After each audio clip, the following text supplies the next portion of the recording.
இசப்பா, இந்த நேரத்தில் நாங்கள் உங்களுடைய வேதாகமத்தை தியானிக்க போகிறோம். நீங்கள் தாமே எங்கள் மத்தியில் இறங்கி வந்து எங்களை ஆசீர்வதிங்க. ரீதியான உள்ளத்தை திறந்தவரே, ஒவ்வொருடைய உள்ளத்தை நீங்கள் திறங்கப்பா. ஆமே. யாத்திராகமம் 3:14, நான் இருக்கிறவராகவே இருக்கிறேன். இதை நீங்கள் NIV பைபிளில் பார்த்தீங்கன்னா I am who I am. Amplified பைபிளில் நீங்கள் பார்த்தீங்கன்னா I am who I am and what I am and I will be what I will be. இவ்வளோ அர்த்தமும் தெளிவும் ஒரு அத்தாரிட்டியுமாக போட்டிருக்கிறாங்க. I am who I am and what I am and I will be what I will be. இருக்கிறவராகவே இருக்கிறேன். அவ்வளோ பெரிய Majestic இந்த வார்த்தை யாராலும் சொல்ல முடியாது. பிதாவானவர் சொல்லுகிறார், மோசேயே, நீ போய் என்னுடைய இஸ்ரவேல் மக்களுக்காக நீ தான் நடத்திட்டு வரணும்பா என்று மோசே கிட்ட பேசுகிறார்.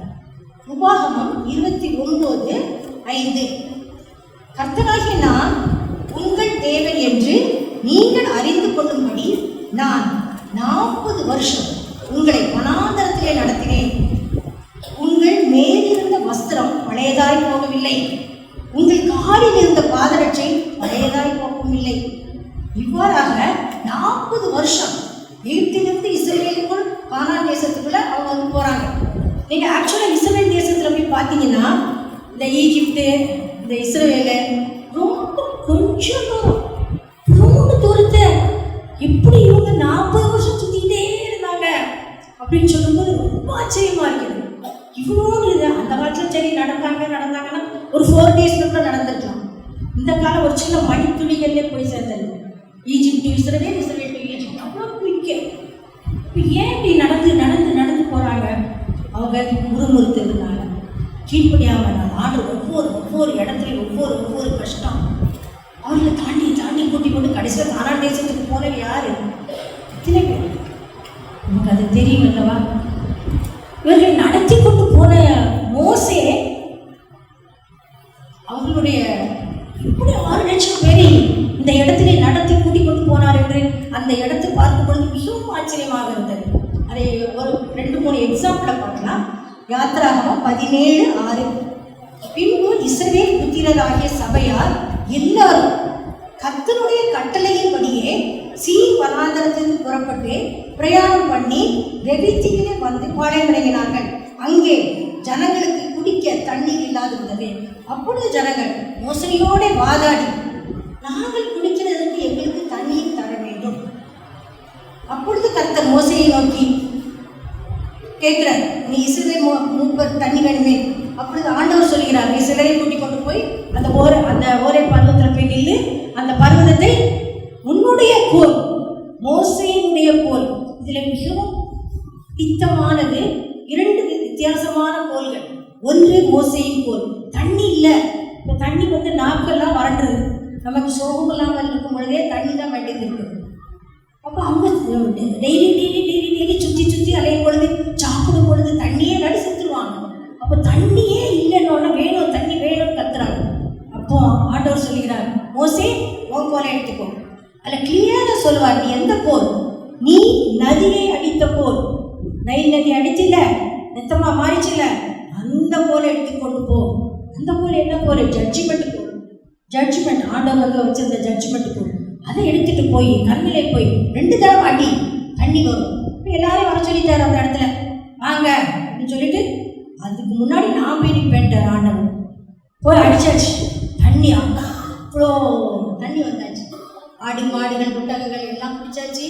மக்கள் எல்லாரும் திருப்தியாக குடித்தாச்சு. சந்தோஷமாக நடந்து போகிறார்கள். மறுபடியும் இதே தண்ணி பிரச்சனை வந்து விடுகிறது. இதை நாம் பார்க்கும் பொழுது எண்ணாகமம் 20வது அதிகாரம் 7, 8, 9 வசனங்கள். எண்ணாகமம் 20. கர்த்தர் மோசேயை நோக்கி, நீ கோலை எடுத்துக்கொண்டு நீயும் உன் சகோதரனாய ஆரோனும் சபையாரை கூடி வர செய்து அவர்கள் கண்களுக்கு முன்பாக கண்களை பார்த்து பேசுங்கள். அப்பொழுது அது தன்னிடத்தில் உள்ள தண்ணீரை கொடுக்கும். இப்படி நீ அவர்களுக்கு கண்மனையில் இருந்து தண்ணீரை புறப்பட்டு வரப்படுவாய் அப்படின்னு நான் சொல்கிறேன். இதை நம்ம பார்க்கும் பொழுது அதுக்கு சற்று கொஞ்சம் முன்பதாக நீங்கள் பார்த்தீர்கள் என்றால் 9வது வசனத்தில், அப்பொழுது மோசே கர்த்தர் தனக்கு கட்டளையிட்டபடியே கர்த்தருடைய சந்நிதியில் இருந்து கோலை எடுத்தான். இந்த போல பாருங்க, கர்த்தருடைய சந்நிதியில் இருந்து என்னாகும் 17 நீங்க போய் வாசிங்கன்னா இது 20வது அதிகாரம் 17வது அதிகாரம் லேவியினுடைய கோல். இந்த 17வது அதிகாரத்திலே என்ன வருகிறது என்று நான் சொல்கிறேன். இந்த 17வது அதிகாரத்திலே இஸ்ரவேல் மக்கள் வந்து முறுமுறுக்கிறார்கள். என்ன மோசே உன்கிட்ட மட்டும் தான் பேசுவாங்களா? என்கிட்டலாம் பேசுவாங்க. உன்னைய தான் இப்படி போய் சொன்னாரா? என்னைய சொன்னார் அப்படி சண்டை போட்ட உடனே யாரு தேர்ந்தெடுத்துருக்காரு? முறுமுறுத்த உடனே ஆண்டவர் சொல்றாரு, எப்பா ஒவ்வொரு கோத்திரத்திலையும் ஒரு ஆளை தேர்ந்துக்கோ, அவங்க பேரை எழுது. ஒவ்வொரு கோத்திரம், லேவி கோத்திரம், யூதா கோத்திரம் பேர் எழுது கொண்டு சாட்சி பெட்டியில வச்சது. சாட்சி பெட்டியில வச்சது ஆச்சரியமாக இருக்குது. எல்லாரும் எழுதிட்டாங்க. ஒவ்வொரு கோலை எடுத்து அவங்க பிரபுக்களுடைய பேரை எழுதியாச்சு. லேவி கோத்திரத்தில் மட்டும் யார் பேர் எழுதியாச்சு? ஆரோன் பேர் எழுதியாச்சு. கொண்டு வச்சாச்சு சாட்சி பெட்டியில. அடுத்த நாள் காலையில வா, எந்த கோல் பூ பூத்து காய் காய்த்து பழமும் இருக்குதோ அதுதான் நான் தெரிந்து கொண்ட கோல். ஆச்சரியமாக டிஃபரன்ஸ் உண்டாக்கிட்டாரு ஒரே நாளில். அது ஆல்மண்ட் ட்ரீ என்று பார்க்கிறோம். ஆல்மண்ட் ட்ரீ ஃப்ரூட்ஸ் கொடுப்பதற்கு 40 years ஆகிறது. ஆண்டவர் ரெப்ரசன்ட் பண்றாரு. 40 years நடக்குமா? ஒரே நாள், ஒரே ராத்திரி, ஒரே 8 மணி நேரத்தில். இன்றைக்கு நாம கூட அப்படிதான் நினைச்சிட்டு இருக்கோம்ல. என் வாழ்க்கையில நானும் அப்படிதான் நினைக்கிறேன்.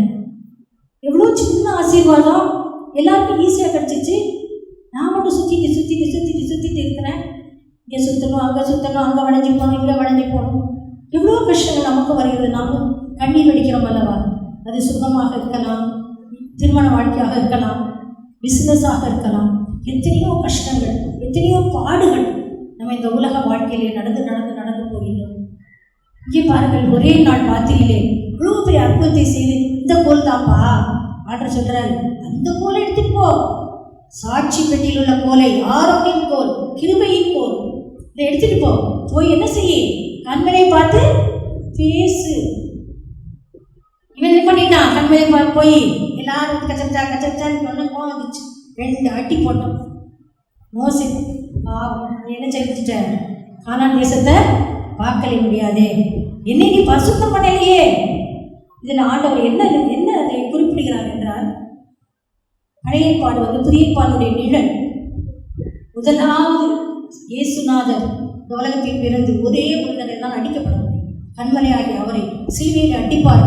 ஒரே ஒரு தடவை அடித்து அவர் இறந்து ரத்தமெல்லாம் உங்களுக்காக எனக்காக சிந்தி உயிரோடு எழுந்து நம்மளோடு கூட ஜீவிக்கும் பொழுது மறுபடியும் அவரை அடிக்க முடியாது. அவரோடு கூட நான் பேச வேண்டும், அவரோடு கூட பேச வேண்டும். இன்றைக்கு எனக்கு இருக்கிற கஷ்டத்துக்கு ஆண்டவரே என்று சொல்லி நான் பேச வேண்டும். எனக்கு இந்த இதிலிருந்து எனக்கு ரிலீஃப் கொடுங்க, நீங்க தான் எனக்கு ரிலீஃப் தர முடியும். யாருமே எனக்கு செய்ய முடியாது.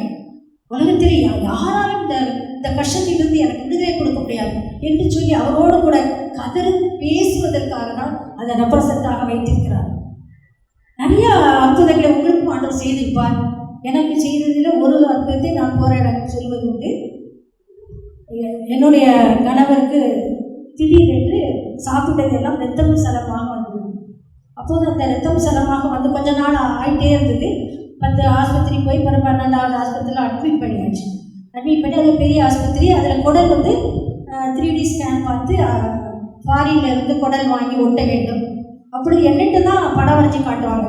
அந்த சென்டர் ஆஃப் ஸ்டமக்கில் வெட்டணும், இப்படி பொருத்தணும், இங்கே வெட்டணும். அப்படியே இன்னைக்கு ஒர்க் ஆகலைன்னா நாளைக்கு இங்கே வெட்டிடணும், அதை அப்படி எடுத்துடணும். அப்படி நான் இதெல்லாம் எப்படி சாத்தியமாகும்? அப்படி அவர்கிட்ட கேட்பேன், இது எப்படி சாத்தியமாகும்? பைபிள் கத்தி வைத்து வெட்டி கொண்டே இருந்தாங்க. அது உங்களுக்கு பயம். நாங்கள் என்ன செய்வோம்? எங்களிடத்தில் நீங்கள் அவர்களை ஒப்பு கொடுத்த பிறகு நீங்கள் வந்து கேட்கக்கூடாது. அப்பொழுது கரெக்டாக கொஞ்சம் நாளில் ஆப்ரேஷனுக்கு பிடிச்சிட்டாங்க. நான் ஒவ்வொரு நாளும் போய் கேட்பேன். அப்பொழுதுதான் எனக்கு வேலை கிடைத்தது. என்னுடைய வாழ்க்கையிலே வேலை பார்ப்பதே எனக்கு இஷ்டம் கிடையாது. ஏனென்றால் நான் வந்து 13 வயசுலேயே ஆண்டவரை சுந்தரிச்சராக ஏற்றுக்கொண்டு அவருக்காகவே ஏதாவது ஊழியம் பண்ண வேண்டும் ரொம்ப ஆசைப்படுவேன். இவர்களும் ஊழியம் தான் பண்ணுவேன் என்று வந்தார்கள். ஆனால் ஊழியம் பண்ணவில்லை. அவர்கள் பாட்டு வேலைக்கு போயிட்டாங்க. அப்போ என்னையும் சேர்த்து வேலை பார்க்கணும். அப்பொழுது ரொம்ப வேதனைப்பட்டு அழுவேன். இந்த இன்னைக்கு ஒரு நாள் வேண்டாம், அந்த லேக்ஸ் கெட்ட மாட்டேன், கெட்டினா உடனே அறுத்து விடுவார். அப்போ நாளைக்கு வாங்க, நாளைக்கு கெட்டு 6 lakhs. ஐயோ, நான் நாளைக்கு கெட்டேன் ஒரு நாள். அப்போதே அவங்க அப்பா அம்மாவுக்கு கோவம் வந்துவிட்டது. என்ன இத்தனை நாள் நாங்கள் காத்திருப்பது? உன்ட்ட காசு இல்லையா, பணம் இல்லையா, என்ன தேவை? அடகு வை, 6 லட்சம் 10 லட்சம். உன்ட்ட இருக்குல்ல கெட்டு. ரொம்ப அழுதேன். அப்போ எங்கள் மாமா சொன்னாங்க, அவர்களுடைய அப்பா, அவனை ஒப்பு கொடுத்துரு, உனக்கு வீடு இருக்கு, பிள்ளைகள் இருக்கு, நான் இருக்கேன். இந்த வார்த்தையை அப்படியே உடைத்து கொன்றது. ஏன் இந்த மாதிரியான வார்த்தை அப்படின்னு சொல்லி எங்கள் வீட்டில் வச்சு இந்த ப்ரேயர் ரூம் வச்சுருக்கேன். அழுதேன். ராத்திரி 9:30 முழங்கால் போட்டேன். காலம் 3:30 மணிக்கு சத்தம் கேட்டது. கர்த்தரையே தாபரமாக கொண்டபடியார் அவரே உனக்காக எல்லாவற்றையும் செய்து முடிப்பார்.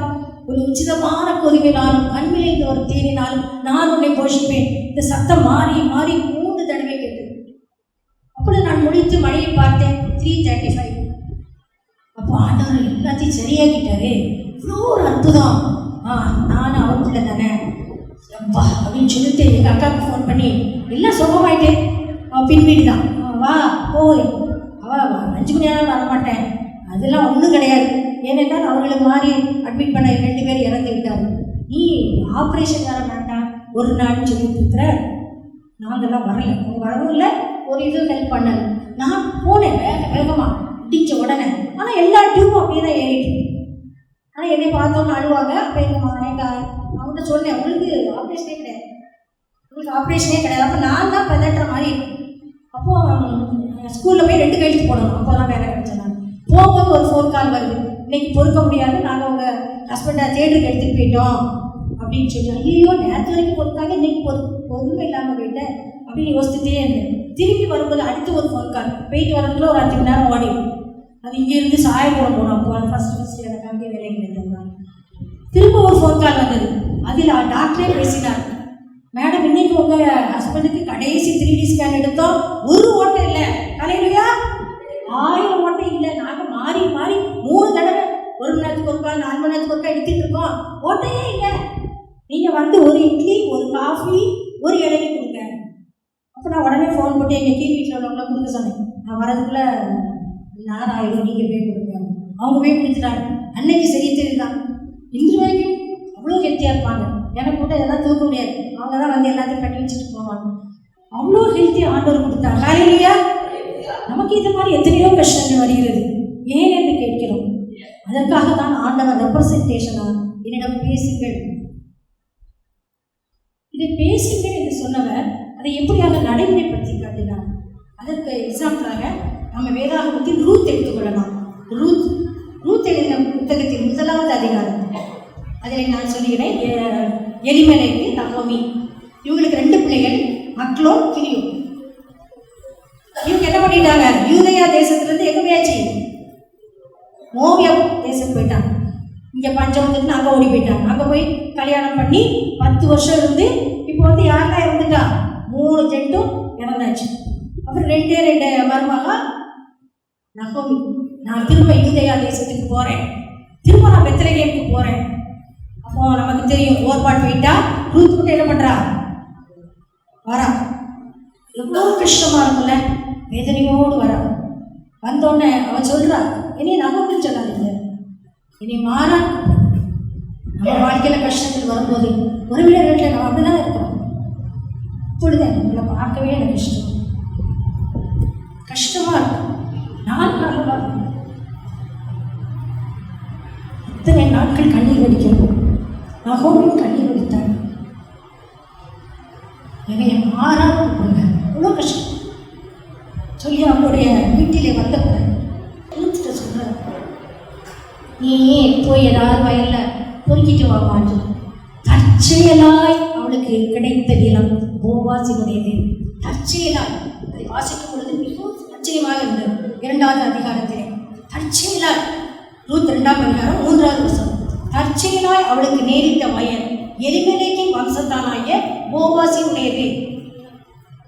2:12 உன் செய்கைக்கு தக்க பலனை கர்த்தர் உனக்கு தந்தருவாராக. தற்செயலாய் போவாஸ். உடனடியாக நகோமி சொல்றா, நீ அங்கேயே இருந்துக்கோ அப்படின்னு. போவாஸ் சொல்றாரு, நீ இங்கேயே இருந்துக்கோ அப்படின்னு சொல்லி. இஸ்ரவேல் அந்த இடத்த நீங்க அப்படியே இமேஜின் பண்ணி பார்க்கலாம். நேரே போய் பார்க்கும் பொழுது இந்த போவாஸ் பெரிய பணக்காரர், பயங்கர பெரிய பணக்காரர். வயல் வயல் வயல் தோட்டம் அப்படி இப்படி அதில் சேர்த்து வைக்கிற குடோனு, அது ஒரு இன்னுன்னு சொல்லுவாங்க. அந்த இப்போ கூட ஸ்டைலிஷாக வைக்கிற நேம் வந்து இன் தஃபாரி. அப்போ அவ்வளோ ஒரு பெரிய இன்னில் தான் அவர் சொல்கிறார், நீ எங்கேயும் போயிடாத, இங்கேயே வந்து அப்பத்தை சாப்பிட்டு இங்கேயே இரு, போவார் இங்கே. அப்புறம் நமக்கு தெரியும் மேரேஜ் ஆகுது, என்ன பேபி பிறந்துருச்சு, தாவீதுக்கு தாத்தா. இவ்வளோ ஒரு ஆச்சரியம் பாருங்க.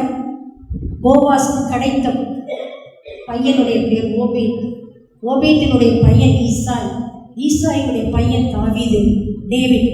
எவ்வளோ ஒரு பெரிய ஸ்டேட்டஸ்க்கு எடுத்துகிட்டு போயிட்டார்.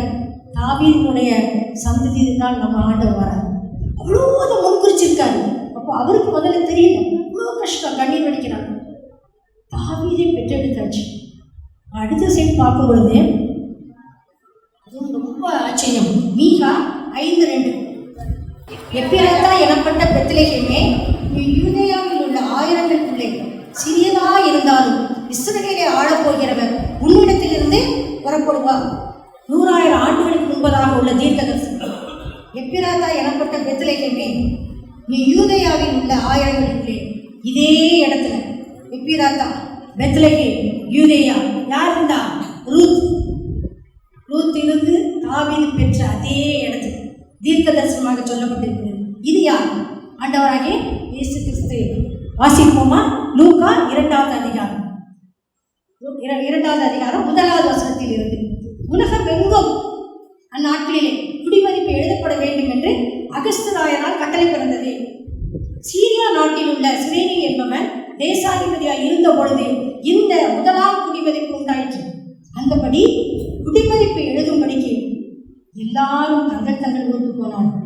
அப்பொழுது யோசேப்பும் தான் தாவீதின் வம்சத்தாலும் குடும்பத்தாலுமாய் இருந்தபடியால் தனக்கு மனைவியாக நியமிக்கப்பட்டு கற்பவதியான மரியாதை குடிமதிப்பு எழுதும்படிக்கு கலிலேயா நாட்டில் உள்ள நாசரேத் குடியிலிருந்து யூதேயா நாட்டில் உள்ள பெத்லெகேம் ஊருக்கு போனான். இவ்வளோ பெரிய ஆச்சரியம் பாருங்க.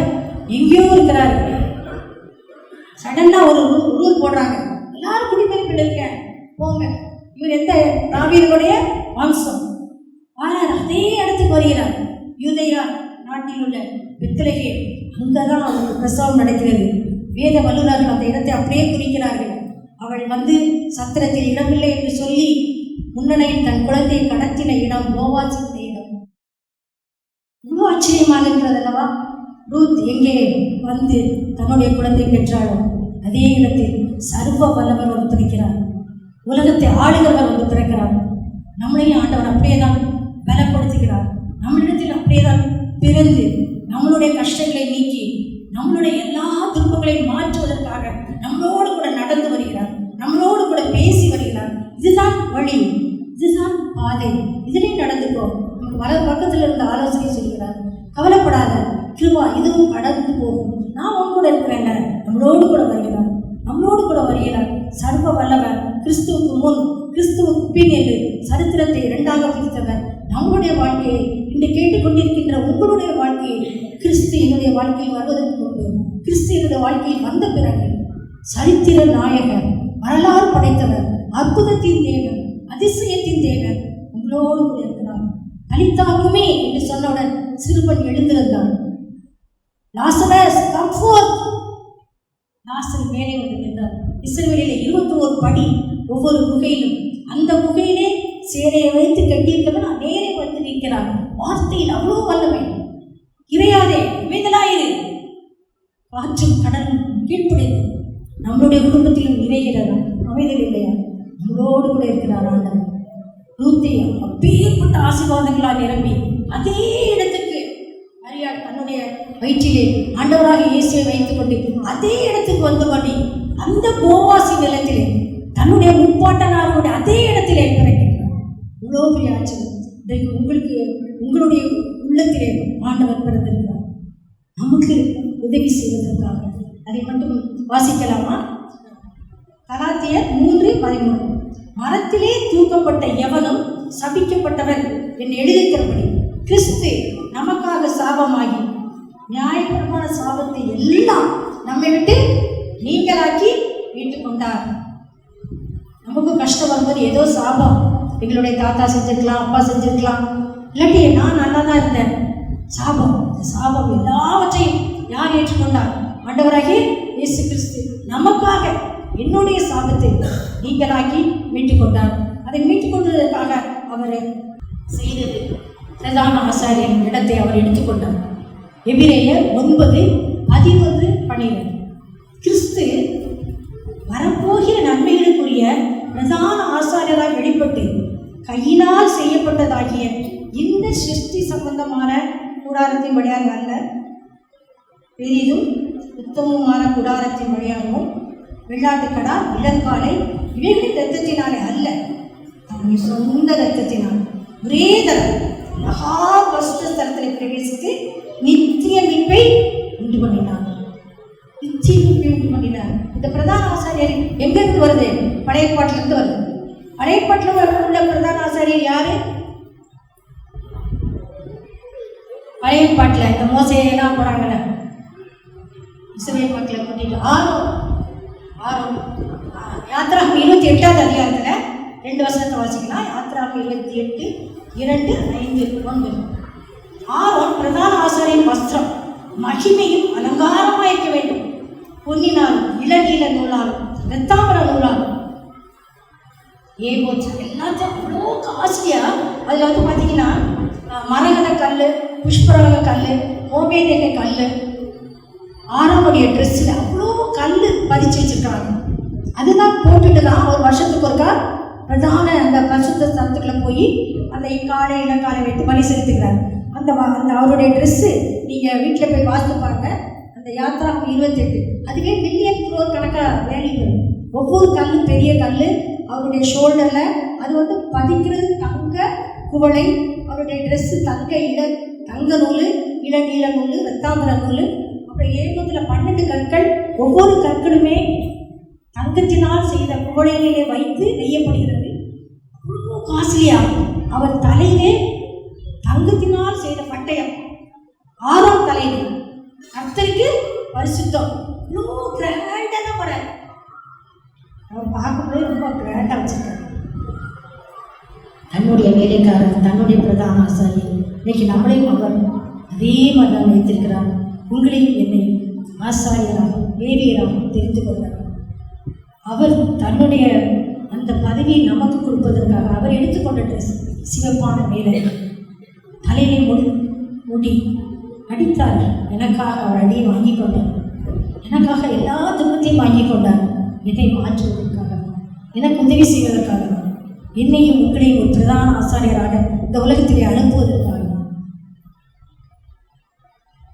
பிரியமானவர்களே, இந்த காலை வேளையில் இதை நாம் தியானிக்கும் பொழுது ரூத்தினுடைய வாழ்க்கையில் எவ்வளோ பெரிய அற்புதத்தை செய்தார்.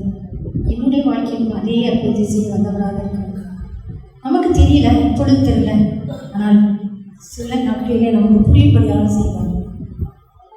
அவ்வளோ அந்த ரூத்தை பார்த்தீங்கன்னா அந்த முக்கோணமாக பார்க்கலாம். 100,000 வருடத்துக்கு முன்பதாக மீகா 5:2 எப்பிராத்தா எனப்பட்ட பெத்லெகேமே, நீ யூதேயாவிலே சிறியதாக இருந்தால் வாழப்போகிற பிரபு வருவார். அதில் அப்படியே வந்தீங்கன்னா கீழே ரூத் போவாஸ், ரூத் எழுதின புஸ்தகம் 2ஆம் அதிகாரத்தில் அங்கே ஓபேது பிறக்கிறார், அப்போ தாவீது பிறக்கிறார். அதற்கு அப்புறமாக அதே இடத்திற்கு ஆண்டவராக இயேசு கிறிஸ்து, மரியாள் இயேசு கிறிஸ்துவை வயிற்றில் சுமந்து கொண்டு அதே இடத்திற்கு குடிமதிப்பு எழுதும்படி அதே இடத்தில் வந்து நான் தாவீதின் வம்சத்தான் அதே இடத்தில் வருகிறேன். அது அதே இடத்திலே போவாசினுடைய இடத்திலே ஆண்டவராக இயேசு கிறிஸ்து பிறக்கின்றார். அந்த முக்கோணமான ஒரு அன்பு, தெய்வீக அன்பு, தெய்வீக தீர்க்க தரிசனம், உங்களுக்காக குறிக்கப்பட்ட ஒரு தீர்க்க தரிசனம், எனக்காக எழுதப்பட்ட ஒரு தீர்க்க தரிசனம் என்னுடைய வாழ்க்கையை நிறைவேற்றுவதற்காக ஆண்டவர் இறங்கி வந்தார். அதை இன்று காலையில் உங்களுக்கு செய்வார், இன்று செய்வார், இப்பொழுது செய்வார். ஒரு நிமிடம் நாம் ஜெபம் பண்ணலாம். அன்புடைய இயேசு சுவாமி, இந்த நல்ல நேரத்தை தந்ததற்காக நன்றி. எங்களுக்காக இந்த உலகத்திலே வந்தீரப்பா, கொடான கொடு நன்றி. எனக்காக பிரதான ஆசாரியருடைய இடத்திலே எனக்காக சிலுவையிலே இரத்தத்தை சிந்தினீரப்பா. உங்களுடைய இரத்தத்தை முழுவதுமாக சிந்தினீர். எனக்கு அந்த பிரதான ஆசாரியராக தேவியராக எங்களை எடுத்துக்கொண்டீரப்பா. இந்த நாட்களிலே நாங்கள் எங்களை இவ்விடத்தில் 100% சமர்ப்பிக்கிறோம் ராஜா. இந்த சர்ச்சை உள்ள இடத்துல கொடுக்குறோம், ஒவ்வொரு இடத்துல கொடுக்குறோம். இன்று வந்து யாரெல்லாம் உடைந்து ஜெபிக்கிறார்களோ இயேசுப்பா, ரூத்தினுடைய வாழ்க்கையை போல உம்முடைய சிந்தையின் கீழே அடைக்கலமாய் வந்த எங்களுக்கு அவரால் நிறைவான பலன் கிடைப்பதாக. இசப்பா, இன்றைக்கு உங்களுடைய செட்டைகளின் நிலையிலே வந்திருக்கிறோம். நிறைவான பலன். யார் யாரெல்லாம் சுகம் வேணும், எனக்கு மட்டும் ஏன் சுகம் இல்லை, நான் மட்டும் ஏன் சுற்றி போயிட்டே இருக்கேன், வளைந்து சுகத்தை கொடுங்க ராஜா. எனக்கு மட்டும் ஏன் இந்த மன கஷ்டம், எனக்கு ஏன் மென்டல் ஆகினி, உன்னுடைய தலையிலே முன்முடியை சுட்டி கொண்டீரேன், அடிபட்டீரேன், நினைத்து கொள்ளுங்கப்பா. இந்த மென்டல் ஆகினியையும் மன பாரத்தையும் இப்பொழுது நீ மாற்றுங்க ராஜா, இப்பொழுது நீங்கள் மாற்றுங்க. உங்களுக்காக உலகத்தில் இறங்கி வந்து ஜீவனை கொடுத்து இன்னைக்கு உயிரோடு என் கூட இருக்கிறீரப்பா, மகிமையாக விட்டிருக்கிறீரே, செய்யுங்க ராஜா. நீங்கள் மாற்றி போடுங்க. உங்களுடைய வாழ்க்கையை தலைகீழாக மாற்றுவதற்காகவே வந்தேன். உங்களுடைய ஆசீர்வாதத்தினாலே, உங்களுடைய வல்லமையினாலே, உங்களுடைய வார்த்தையின்படி உங்களுடைய ஆசீர்வதி 100 மடங்கு ஆசீர்வதிங்க. சந்ததியாய் ஆசீர்வதிங்க. நீங்களே ஆசீர்வதிங்கப்பா, நீங்களே ஆசீர்வதிங்க. ஒவ்வொரு கணக்கையும் ஆசீர்வதிங்க. இயேசுவின் மூலம் ஜெபிக்கிறேன், நல்ல பிதாவே.